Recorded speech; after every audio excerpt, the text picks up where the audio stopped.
দাম বলতেছে কিন্তু মানে আমাদের প্রায় একটা গরু প্রতি 50, 60, 70 লস গেতেছে। মনে করেন লাভে বেচলি গেলে সব কিছু বলতে মন চায়, মনটা ভালো থাকে, আর লসে বলতেছি আর কথা মুখ দিয়ে বাইরে হইতেছে না।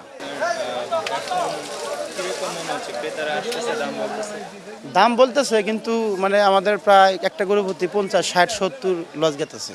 লস যাচ্ছে? হ্যাঁ, লস দিয়ে আপনি বিক্রি করতেছেন? এখন এই জিনিসটা যদি ব্যাগে নিয়ে যাই তাহলে আমাদের আরো বেশি লস যাবে। হুম।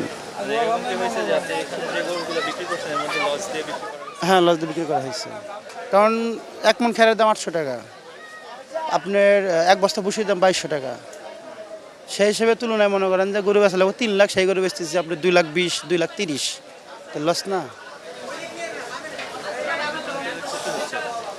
হ্যাঁ, ক্ষতি হচ্ছে, ব্যবসা লাভ লস আছে ঠিক আছে, কিন্তু এবার বেশিরভাগ ক্ষতি হচ্ছে। আপনাদের এগুলো কি পালিত গরু বাড়িতে পালছেন? হ্যাঁ, মনে করেন যে 6 মাস, 1 বছর, 1.5 বছর এভাবে পালছি আমরা, কিনে কিনে না পালি। কিভাবে পালছেন? খাওয়া দাওয়া কি করাইছেন একটু বলেন? মনে করেন যে গমের ভুসি, অ্যাঙ্গারের ভুসি, তারপরে আপনার ফেসারির ভুসি, ভুট্টা, খোল, খ্যার আর ইত্যাদি। এটা এখন আমরা নিরুপায়, কিছু করার নাই, কারণ এগুলো ব্যাগে না সম্ভব না আমাদের, মানে আরো এমনিতে তো ক্ষতি, আরো লস হয়ে যাবে, অনেক টাকা লস হবে।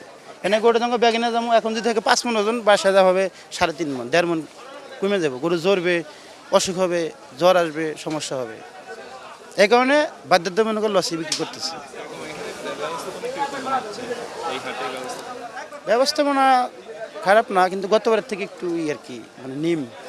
কিন্তু এই যে মানুষ ক্রেতা কম অনেকে বলতেছে, হ্যাঁ, কিন্তু কি মনে হয়?